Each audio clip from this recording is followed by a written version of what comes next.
Hi, I would like to open this episode by thanking some people like Teddy Buffa, Glenn, Scott Jarvis, Evan Parker, and Pat Lashinger. All of these are people who have gone to patreon.com/Duckfeed.tv and kicked us a few bucks. That goes a long way toward helping us make this show and the other shows on the network, and we really appreciate it. That is, once again, patreon.com/Duckfeed.tv.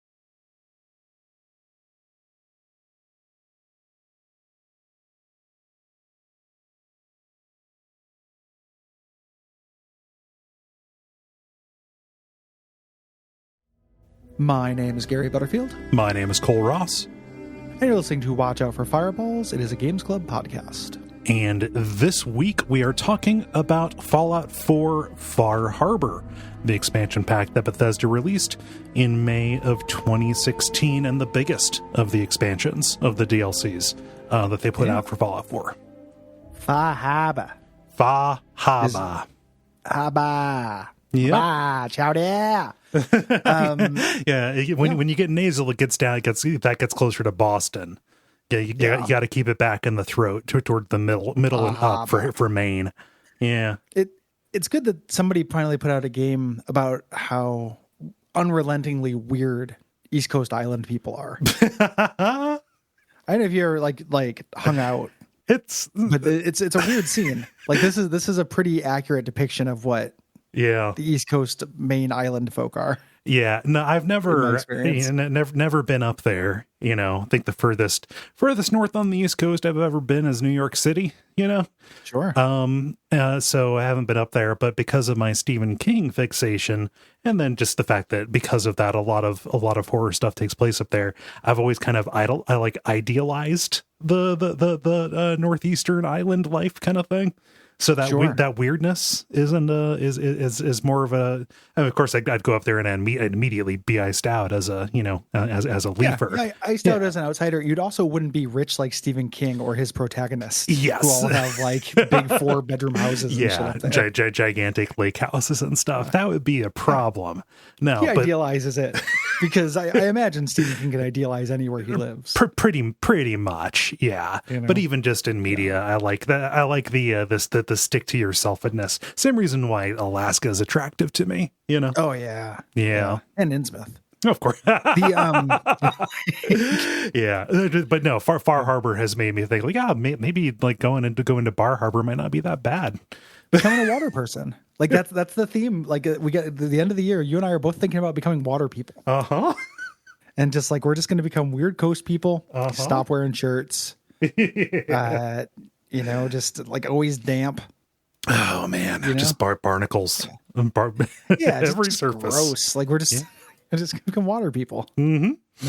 Yeah. Looking forward to it. There's a cooler on the porch. You never put anything into it, but it's always just full of like whatever you need. Sandwiches. Like really horrible beer, but you can tell it's horrible from the graphic design, but you've never heard of the brand. Yeah. It's like Chumley's Fresh or something like that. And you're like, would you like a can of Chums? What the fuck are you talking about? Can I get some Narragansett? Oh, college boy, huh? Yeah. Well, you're not going to fit in very well here. And then you get keel hauled out to sea. Yeah. A duet of pleasures. Yeah. So this game, this plot is about taking a case from the Valentine Detective Agency to find a family's missing teenage daughter, Kasumi, who fled north in her boat. Yes. And you go. This is based on a real town, Bar Harbor. Yeah. So this is this is up in Maine. It's a pretty fair distance away. If I was comparing this to like Fallout 3 DLC, I'd say this is Point Lookout. Yeah. Yeah, 100%. Like in all ways, like in terms of being, more interesting, a cooler place to explore. It's Point Lookout. Yes. There's even a quest that involves a hallucination, which we're going to talk about, which is fun. Yeah, this the Fallout 4 is relentlessly being in love with Fallout 3. Yeah, here's its head. One of the things that's real cool about Far Harbor and the island that it's on is that there are 3 factions here. And they're all real cool, and the tensions between them are pretty neat. So you got the go ahead. Yeah. Well, I was going to say that one of the things is like some of the theming and story of Far Harbor is a better version of the theming and story of Fallout 4. Yes. Like imagine some of the arguments presented in Fallout 4 being presented with more nuance and interest. Yeah. Like the real people stakes feel more real. The synth's case feels more real and more urgent. And then the Children of Adam, who are kind of a wild card stand-in for like, bad guys. Yes. In this, while they're still dumb cartoons, they're more interesting than they were in Fallout 3. Of course. It was just 4 guys worshiping a bomb in the center of town. Yeah, two wacky guys. Yeah. No, there's interest. I didn't do a lot of that stuff. I did as much as I needed to get where I needed to go. But like there's a lot of cool like just internecine struggle between like the different factions within the church, hardliners and people who are more interested in coexisting, Yeah. It feels like a religion. Like it feels like a post-apocalyptic religion. Yeah. Which is what you want. Yeah. But you have Far Harbor, the people of the town who have been pushed off their land, off to live on basically a jetty. You have the synth refuge of Acadia, which the main story concerns itself with primarily. And then the Children of Adam. And I'm going to say it. I'm just going to disclaim it here. I'm going to call them Children of the Atom because I played that fighting game a lot. Oh, sure. Yeah. Yeah. And they fight the X-Men at the end. Of course. It's really weird how they swoop in. Yeah. Just like all the fog goes away, and then who's that in the sky? It's Storm. Yeah, Storm took care of it. By the goddess, the synths shall have their refuge. This fog that we talked about. So we're going to talk about this a lot during this episode. But the island is overtaken with a radioactive fog. Yeah. The children worship this fog. Other people fight against it with these really cool looking machines called fog condensers, which kind of weave it like exactly like cotton candy. It's just like the fog looks delicious. Like later you find solidified fog, and it's like I take a bite of the forbidden chew. Ooh, take the forbidden chomp. Yes, 100% would eat the fog. Yeah. This makes it sound a little bit like Dead Money from New Vegas or something like that. But it's great because for many reasons. One, it's not a rad storm and it's not the glowing sea. The fog is a problem. It's radioactive, but it's not as radioactive. Like you're not in immediate physical danger from the fog. You're in immediate physical danger from things that hide in the fog. Yes. And that's what this does really, really well. The fog is purely there for like obscuring sight lines and atmosphere. And as a narrative device, it's kind of a red herring in terms of a player environmental hazard. The hazard is that you're walking through the fog and like a big gulper comes out. Yep. Just kind of slams across. It plays in harmony with the kind of terrain design. This is one of these, it's a rocky northeastern island. So there's lots of ups and downs in the terrain. It's real mountainous. There's lots of like forest area, like a big part of the island here is just like a national park. And spooky forest. Yeah. So you got a spooky forest, and it's not just the monsters who hide in there. You also have the trappers, which is, I think, the most interesting take on the raiders outside of like the Great Khans, where you get to like know the individual characters there. These trappers, they suit up to live out in the fog. They don't trap animals. They trap people. They're cannibals. Yep. Yeah. Better raiders. And sometimes they wear those ridiculous lobster trap hats. Yep. Good Lord. Are those funny? Yeah. Like it's the dorkiest thing in the world. Like it's supposed to be a helmet, but like, You trapped your head. And like the monsters are really cool. Like down by the low lying areas, like there will be like glowing, reeds or whatever. Well, it might just be foliage, or it might be an angler, trying to lure you in, right? Mm-hmm. This is the best monster design that Bethesda's ever done. Yes. Certainly the best monster design in Fallout 4, but even I'll expand that to the whole company. Yeah. The monsters in this are great.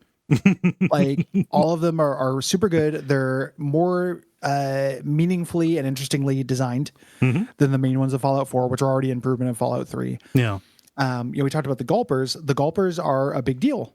Like you come to this late, they're really hard to fight. They just kind of charge you, of course, but they're really difficult. Yeah. To deal with. They come rolling deep. The anglers, those are really cool. Like you can get fooled by them, like is in their name. Yeah, there's a monster. They play like they play like this expansion's version of Deathclaws too. Like they're flying hellfish basically. They're big muscular bipeds. Yeah. Well, the fog crawlers, which like they did take the Mirelurk Queen kind of archetype, but like what if it was a little bit weaker but way faster? Mm-hmm. That's a real problem. Yeah. And then there's like a marquee monster, which like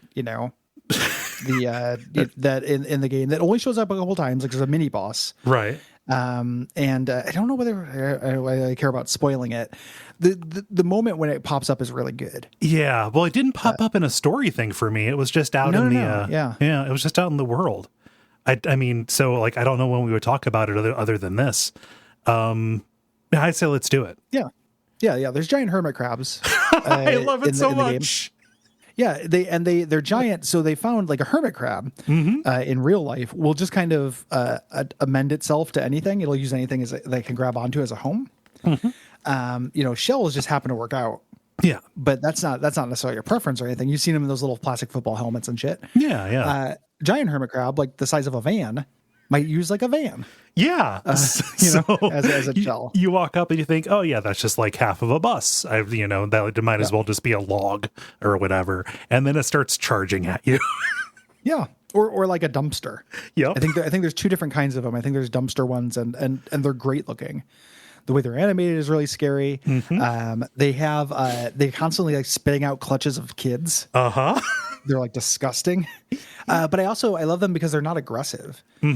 Everything else in Far Harbor is hunting you once you get to the fog. This is something you stumble upon when you're in its turf. And I think it, as a monster design, lends to the sense of hostility and like, you shouldn't be here. Yeah. Which is echoed with the way that the characters act as well, the denizens of Far Harbor. Like this whole thing is, in some ways, it's the opposite of Nuka World, and that Nuka World was an inviting place that got, is now, they literally draw you in. It's a trap. This is a place that was off-putting, and the war and the radiation has made this even more off-putting. Yeah. Yeah. Like you're not meant to be here. No. And everything is telling you to get away. Yeah. And that's great. That's a great feeling. The monsters are extremely cool. Weird underrated part of the monsters is that they come with their own array of meats, which always happens in Fallout. And these are very useful. The gulpers, when you kill them, I think it's the gulpers, you can make a gulper slurry or something like that turns you invisible. Which is real sci-fi and dumb, but at the same time is like really useful. Yeah, why not? To just be cruising around with a bunch of 10-second invisibility potions. Yeah, stealth boys are expensive and rare. Yeah. No, it's they're very useful. So all the factions are good. All the monsters are very good. And then the atmosphere is just incredible. Yep. It's scary. Yeah. Like it is scary. It is cool to explore this place. It's smaller than Nuka World, but way more dense. It feels like, and way less modal. There are a lot of areas you'll go into that are not story related. You talked about running into the hermit crab. Yeah. This is something where you're just rewarded for exploring. Like there are whole quests and whole cool things, that you're not sent to. You just stumble upon them. Yeah. And I fought that hermit crab just as I was leaving this bar that I was exploring just over on the west coast of the island. Yeah. The drive-in movie theater. Yep. Like that's a great little set piece that's not attached to a quest. Yeah, it even has its own radio frequency you can tune into. Yeah, like a drive-in. It's very good in that respect, and it gives you that home base versus venturing out into the unknown feeling. Yeah. In a way that is more foreboding than the main game. Yeah. The Commonwealth is sunny and beautiful. Yes. This is not. Yeah, there is no vista. There's no horizon that you can see in here. Everything is very Yes. claustrophobic and cramped in. I'm a little bit bummed that I came to this so late that I was a bit over the settlement game. Still think the settlement tending is neat and good. It's just I've played the game for like 90 hours by the time I started this, so I was a bit eyes on the prize to a degree. But I imagine like settlement keeping in this is like different because of the fog. You actually have to set up a perimeter with those things. Well, and if you're coming here early when you're still kind of dependent on that, it's really you need to set up a little home base. Like you need to set up a little settlement stuff and attach yourself, set up trade lines. Yeah. To the mainland, especially if you're cruising around in power armor, which you might want to be doing, just so you can repair it and keep it in repair. Like there is that sense of being an expedition. Yeah. In this for that. The settlement stuff is also cool in that it's narrative. Like you find settlements for people who live in Far Harbor who want to expand. Like you help them take back the land. Yeah. Which is not a theme in Fallout 4 really that is successfully executed on. Yeah. And I mean, like, the people of Far Harbor are really endearing. You end up doing those quests, and there's an amazing payoff for doing the side quests that is just not present in the main game or even in like Fallout 3. Like you want to, if you want to find an ideal outcome or what could be argued to be an ideal outcome, you need to help these people. And that involves, helping them get their farms back and stuff. Yeah, it feels good. Again, it's Fallout 4, but better in terms of the theming and stuff. That is stuff that you do through Radiant Quest, just randomly generated quest in the first game. Yeah. And you kind of have to squint your eyes to make happen. Yeah. Like, yes, you're building settlements that, like, yes, you're turning them to farms, but they're just filled with bots that tend the tomato. Right. Here, it's like individuals who ask you for help in concrete ways that are authored. It's a issue of scale. Yeah. It's the kind of thing that Fallout 4 wanted to do and did successfully to a degree, but you have to do a lot of rounding. Yeah. Is done much easier on a smaller scale. Much better and more complete. Yeah. Love it. It's really good. So you navigate these different factions while trying to help Kasumi. Who we'll talk about, who is also a pretty good character. I like Kasumi. Dima is a standout. I think Dima is a great character. Agreed. In this. We'll talk about Dima. I really love that performance, and I think that Dima is really well written on the Fallout 4 scale, and even kind of in the video game scale. I think Dima's very good. It's a real interesting. He presents a really interesting moral choice. Yeah. Yeah. Again, and it's similar to the moral choices in Fallout 4. It's just better. It's more nuanced. It's less baby. Yeah. It's not insulting. So you do this while you're helping. Bethesda designed this expansion because around feedback with the dialogue system. Nobody likes that in the main game. It's better. Yeah. Now, there are reasons to ask about stuff, and actually, it's in the main game. The move is just say yes or no, and every other option is a dumb trap to waste your time. Here, it's worth talking to people. Yes. Yeah, they are checking for your, like, the things that you have talked about in the past. It just feels like the dialogue is connected to actions that you've taken outside of the dialogue in a good way. Ultimately that comes to a head in the interaction that I described earlier, where the townspeople either stick up for you or don't.